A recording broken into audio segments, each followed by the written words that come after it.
So let's introduce ourselves to the polynomial remainder theorem. And as we'll see, it'll feel a little magical at first, but in future videos we will prove it, and we'll see, well, like many things in mathematics, when you actually think it through, maybe it's not so much magic.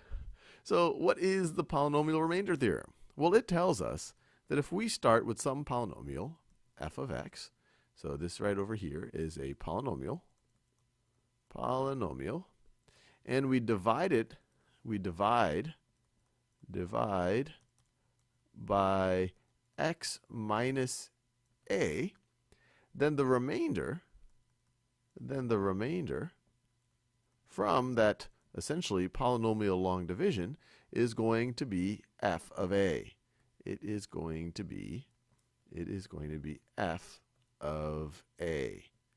F of a. I know this might seem a little bit abstract right now. I'm talking about f of x's and x minus a's. Let's make it a little bit more concrete. So let's say that f of x is equal to, I'm just going to make up let's say a second degree polynomial. This would be true for any polynomial though. So 3x squared minus 4x plus 7. And let's say that a is, I don't know, a is 1. So we're going to divide by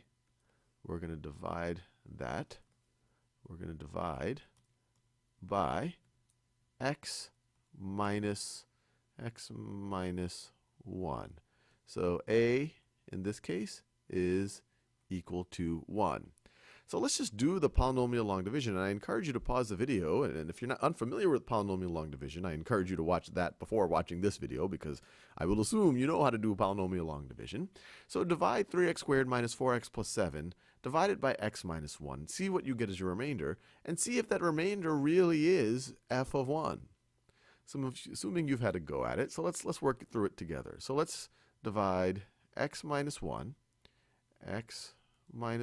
into 3x squared minus 4x plus 7. All right, a little bit of polynomial long division is never a bad way to start your morning. It's morning for me. I don't know when it is for you. All right, so how many? I always look at the x term here, the highest degree term, and then I'll start with the highest degree term here. So how many times does x go into 3x squared? Well, it goes 3x times. 3x times x is 3x squared. So I'll write 3x over here. I'm writing it in the, I guess you could say, the first degree place. 3x times x is 3x squared. 3x times negative 1 is negative 3x.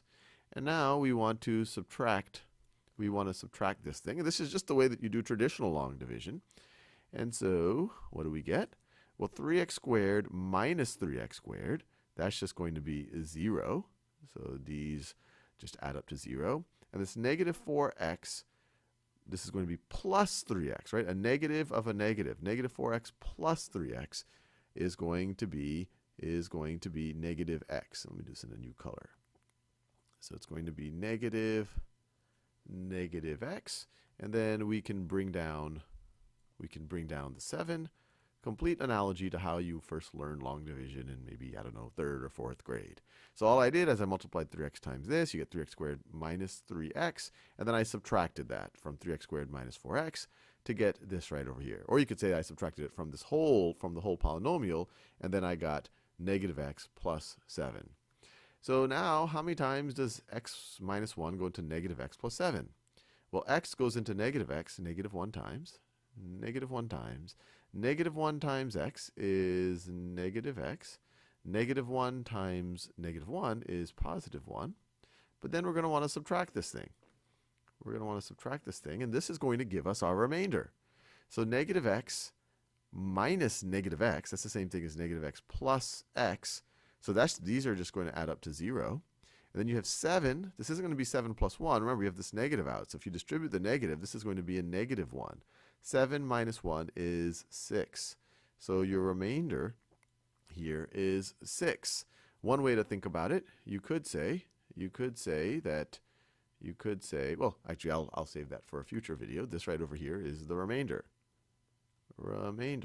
And you know when you got to the remainder, and this is just all a review of polynomial long division, is when you get something that has a lower degree. This is I guess you could call this a 0-degree polynomial. This has a lower degree than what you are actually dividing into, or than the x minus 1, than your divisor. So this is a lower degree, so this is the remainder. You can't take this into this any more times. Now, by the polynomial remainder theorem, if it's true, and I just picked a random example here, this is by no means a proof, but just a kind of a way to make it tangible of what the polynomial remainder theorem is telling us. If the polynomial remainder theorem is true, it's telling us that f of a, in this case 1, f of 1 should be equal to 6. It should be equal to this remainder. Now let's verify that. This is going to be equal to 3 times 1 squared, which is going to be 3, minus 4 times 1, so that's just going to be minus 4, plus 7.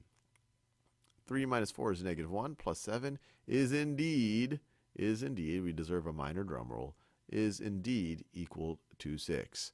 So this is just kind of, at least for this particular case, we're saying, okay, it seems like the polynomial remainder theorem worked, but the utility of it is if someone said, hey, what's the remainder if I were to divide 3x squared minus 4x plus 7 by x minus 1? If all they care about is the remainder, they don't care about the actual quotient, all they care about is the remainder, you can say, hey, look, I can just take that, in this case, a is 1, I can throw that in, I can evaluate f of 1, and I'm going to get 6. I don't have to do all of this business. All I would have to do is this to figure out the remainder of 3x squared, when you take 3x squared minus 4x plus 7 and divide by x minus 1.